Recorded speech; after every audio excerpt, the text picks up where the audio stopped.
Hi, I'm Ian Michael Black. And I'm Janell Geason. Why do you think this model looks so beautiful? So is it that the hair color perfectly complements her skin tone? Or is it the makeup that complements her skin tone and hair color so beautifully? Or is it about all of them working together to create one perfectly harmonious look? Let's break it down and find out why. So as we know, the basis for everything is that color wheel. So I know that makeup artists and colorists use it slightly differently. For me as a hair colorist, it's about chemistry. It's about how we use those colors. Sometimes we're using them to create a result of that color, and sometimes we're using them to neutralize out colors to get a different outcome. Whereas for makeup artists, we're really about choosing the right shade because that's what will look like on the skin tone.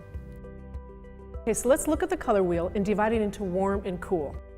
So Ian, how would you describe warm colors? So warm colors are those kind of sunny, hot colors. So we're looking at reds, oranges, yellows. And how would you describe cool colors? So I would describe cool colors as being those cold, icy colors. So think about red violets to greens. So now we've looked at the color wheel and how that divides up into warm and cool. The first thing we always start looking at is somebody's skin tone. So we want to look how we can relate those ideas to skin tone. All right, so to determine your skin tone, this is what you need to do. So look at your veins, okay? Let's do this together. Let's look at your veins. If your veins appear more green, it is considered to be more of a warm skin tone. If your veins appear to be more blue, it is considered to be more of a cool skin tone. Are there any other ways you can figure this out? So I tend to look at what jewelry people wear because I think people naturally gravitate to what suits their skin tones. So I usually notice people that wear gold usually have those warmer skin tones, and those that naturally gravitate to wearing silver tend to have some cooler tones in their skin. Yes, I agree. So does the depth of your skin tone affect whether you're more warm or more cool? Yeah, so there are some general guidelines. So generally, people with very fair skin or light skin tend to be more cool. Those of you that have more medium skin tend to be a little bit more warm. And those of you that have very deep skin can be a combination of both. However, we do know that throughout this season that may change. So you might be a combination of both of them. So let's apply this to hair color. We tend to know that people with warmer skin look great with warmer colors. Those with cooler skin look great with neutral or ash tones in their hair. This will create a really nice harmonious look, but sometimes we want to push it and work against that. So if we want to create a bolder look with the hair color, we can work the opposite of the skin tone to create a much stronger effect with our hair color. When creating a harmonious look, it's very important to look at the undertones in the skin, and that's why complexion products are so important. So to make it easy for everybody, what we've done is we've taken our color wheel and we've added our lipstick shades on there. So it's nice and easy to choose the perfect recommendations.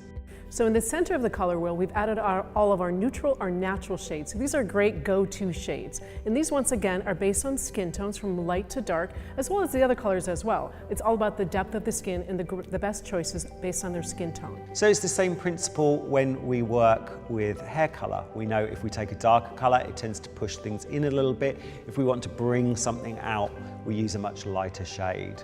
And that's great because that's the same concept that we use with lip colors. So if you want to enhance your lips and make them look a little bit bigger, you want to have lighter shades. Or if you want to diminish the fullness of the lips, you want to use slightly darker shades.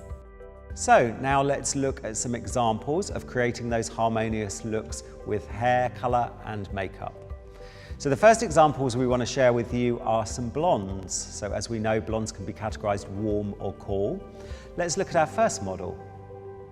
So our first model, when we look at her, we know she has quite pale skin and slightly cooler tones. So we know that we can take the hair lighter and we want to go for a more neutral to cool effect with our hair color.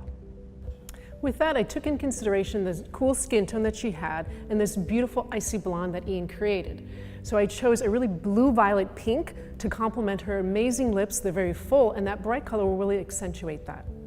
So our next example is something that we see a lot. We have this nice warmer skin tones and we want to go lighter, but we maybe don't want to go as light as our last model. And maybe this time, because of those warmer skin tones, we want to keep a slightly softer, warmer feel to her end result. Great, so take in consideration once again the same things, the beautiful warmth in her skin, as well as this beautiful golden blonde that Ian created. I wanted to choose a lip color that complemented that. So when I think about blondes, I think about either cool pinks or really beautiful warm peaches. So I created a beautiful peach sort of clay color on her lips to complement that amazing hair color that was created. So our next category that we have are our redheads. So we know when we look at the color wheel, we can go from very bright orangey fiery reds to much cooler violet reds. So let's take a look at our first model. Our first model here has a much cooler skin tone. So we know we probably want to go with a cooler red.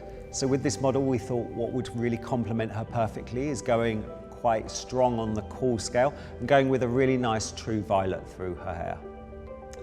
So with that, I took that in consideration as well. Often I'm asked questions if I should use a warm red or a cool red. In this case, I used a cool red, so a red that had more blue violet in it. And this is a beautiful lip color to complement the cool tones of her skin, as well as that beautiful red violet shades that were created with her hair color. All right, so let's bring up our next model, our beautiful redhead. So what I mentioned earlier, that generally very fair skin tends to be very cool. However, this was a really interesting play on color theory. So when the model came in, she had quite translucent skin. We saw elements of warm and cool in her skin. And really the great thing about hair color is we can really play up brighter colors to really bring out some of those through there. So we decided that we would go for a nice fiery orange tone through her hair. So based on that, and because it brought so much warmth to the skin, I decided to use a beautiful red that had a lot of warmth to it as well. So this really complemented that amazing hair color that you did once again, and her skin tone that appeared to be a little bit more warm after the hair color. So our final category, of course, is our brunettes. So let's take a look at our first model. So when we looked at her skin tone, she had those kind of olivey skin tones that leaned towards cool. So what we wanted to create with her hair color was something more neutral to create one harmonious look. Great, so once again, we looked at the skin tone as well as the hair color, and I chose a beautiful, cool color, a pink, a bright pink, because she has beautiful full lips, so I knew that she could wear a bright color. It would accentuate her lips, and once again, just using those cooler tones to complement the skin tone and hair color. So that just leaves us with our last brunette, which is obviously going to go towards the warmer tones. So when we looked at this model, she has these beautiful warm undertones to her skin. So lightening her a little bit from that very dark base, but keeping those warm tones creates the perfect look. Great, and I love this color on her. So once again, bringing out that warmth in her skin tone with the warmth in her hair, I chose a color that was more of sort of a brickish, warmish red. So once again, complementing her hair color and her skin tone. So we hope this has given you some new ideas to confidently suggest hair colors to your guests, working with their skin tone, and more importantly, taking your service to the next level by always being able to recommend the right lip shade to work with their new look. Great, and so the easiest way to do this is through the finishing touch. It's a great opportunity to introduce your guests to Aveda makeup. We hope this simplifies the selection process, but let's keep in mind what the guest prefers.